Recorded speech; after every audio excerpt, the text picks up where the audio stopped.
This debate, it's like the chicken or the egg. Today, I am going to wax a little poetic about the difference between decorative planning and functional planning, at least the way I see it. And of course, this is only my opinion, but I was going to do a plan with me video today, and then I realized that this coming up week, I actually don't have a lot going on yet, and like even less than I usually do. And I just didn't feel like it was going to be that interesting. So I was like, well, maybe I'll do a no white space planning with like sticker kits and lay down all the stickers, that like the boxes that fill up all the things and fill up the space and make it look interesting. And then I was like, but I don't buy those kits because I don't really use them. And I have a couple of bits and pieces of them that have been given to me as swag, but nothing was really speaking to me. So I was like, okay, well then what the fuck am I going to do? And then I was looking around and I looked at my monthly calendar. This is August versus the way that my weeks look. Like the way my weeks look, like these are what my weeks are.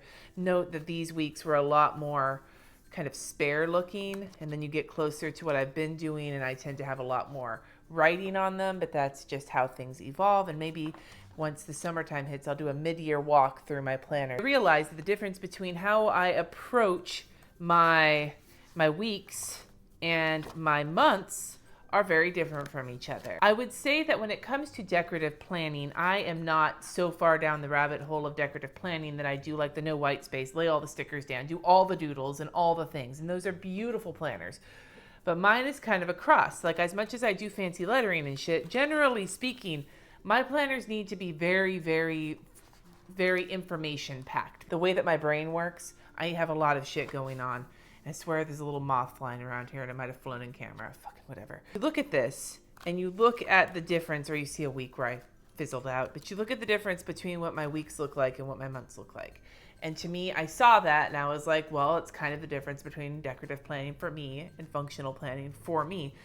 And I thought I would show you kind of what my planner looks like in those respects and then talk about my thoughts on it, because I know that some people like to bitch about how other people decorate their planners or don't decorate their planners, and it pisses me off.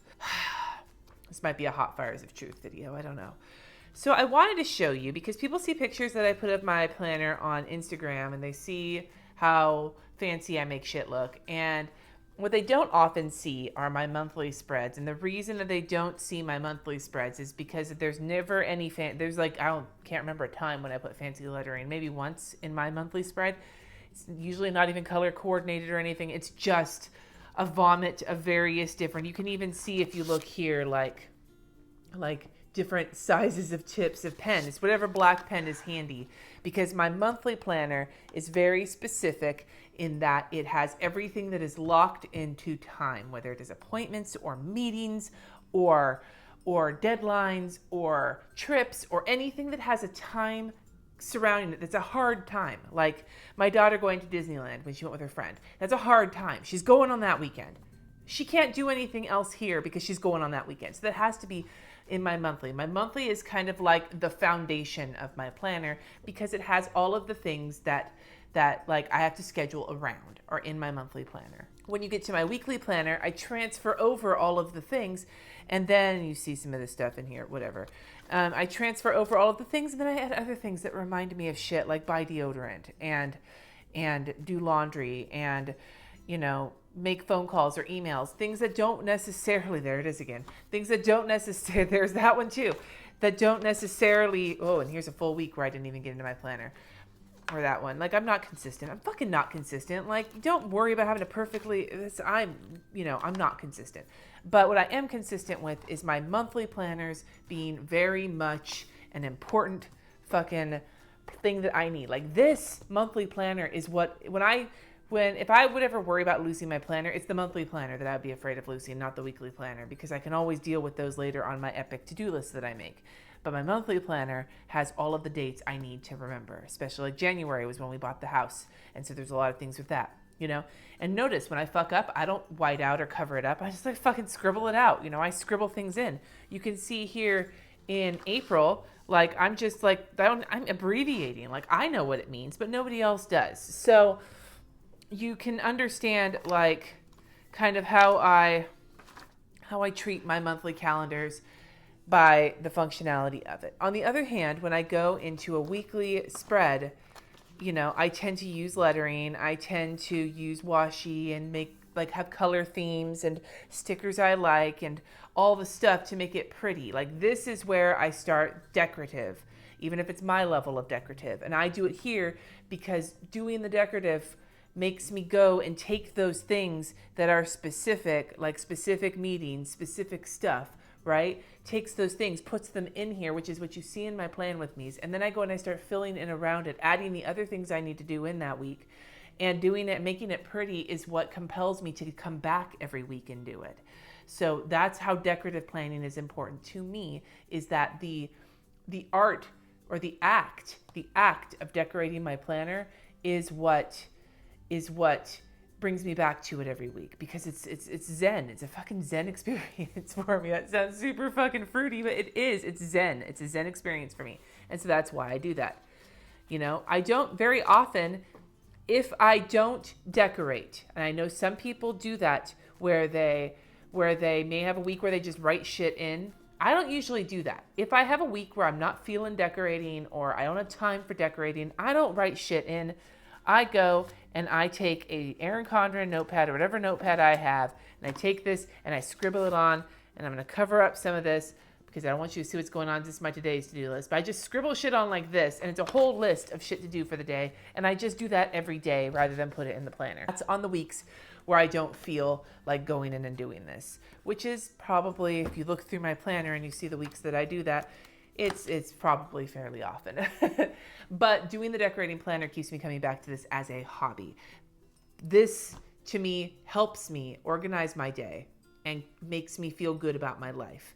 But if I had to throw all my stickers away, God forbid, and burn them all to the ground, and God, the fumes, but like, if I had to get rid of all my stickers and all my markers and all my fanciness, if I had to do that, I could do that. I couldn't get rid of this. And I will hold the washi tape in that as well, because my washi tape in my monthly is the one decorative item that I use in my monthly, and the one decorative item I use in my monthly I actually use for a very functional purpose. It marks my custody with my kids. So here it's showing my custody with my kids. On a month like March would be a good, or here, even this month, April, I also use it to mark things like spring break. Here is where I'll be gone for Go Wild.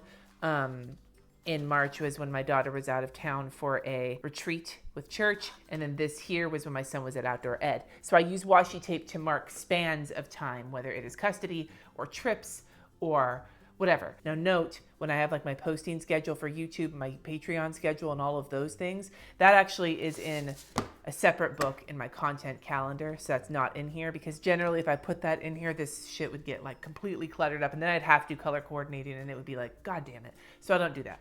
So now that I've gone through that and explained my process, I'm going to take a second and address kind of how I feel about functional versus decorative planning. When it comes to something like no white space planning, where you fill your planner up, I don't understand that for myself personally. You see how I plan. It's not no white space. It's decorative, but it's not no white space.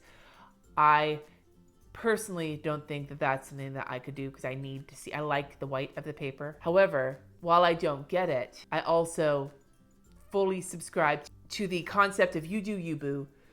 And sometimes people can get catty about how people decorate or don't decorate. There are some people who judge the shit out of some of us for using stickers or fancy lettering in our planners, and, tell us it's scrapbooking or blah, blah, blah. No, you know what? Again, you do you, boo. And if there's anything I can give you from this video, it's like a stream of consciousness ramble when I didn't have a plan with me that I wanted to do. So this is my way of faking it till I make it. Is that it is entirely okay to not, and I asked in one of my previous videos, what is there a planner system you don't get? Like, I'm trying to bullet journal and not sure how I feel about it. But I would never judge someone for how they use their planner, because ultimately this is deeply personal. Like anything else, it's like a hobby. It's deeply personal. So if you catch yourself being judgy of someone for how they decorate or how they don't, just take a second and think, are they doing them? Are they doing what they want to do? Then I should embrace that and move on. I feel like I was about to get judgy of people who judge, and then it's like a judging inception situation here. So if I did, and that made you feel bad because I just ranted about something that I don't really, sorry, man. I'm not trying to make people feel bad. I want you all to remember that you, don't feel bad if your planner is not as fancy, air quotes, fancy as other people's planners, or you want to decorate, but your decorations don't look as pretty as someone else's. Whatever, dude, it's yours. So embrace that it belongs to you. And if you're ever on the flip side of that and thinking, what the fuck are they doing that for? Again, it's theirs, and they should embrace what they're doing, and we should embrace the all the differences in the world when it comes to art and hobby and craftiness and all the things. And like, that's just a microcosm of humanity in general. Like, we all have different tastes, we all have different things we like. So embrace that. Be okay with that.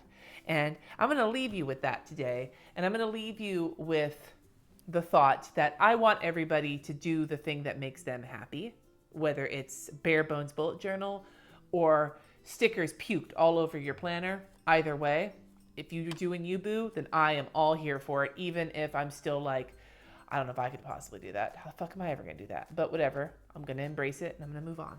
Thank you for watching. Subscribe if you haven't already, and I will see you next time.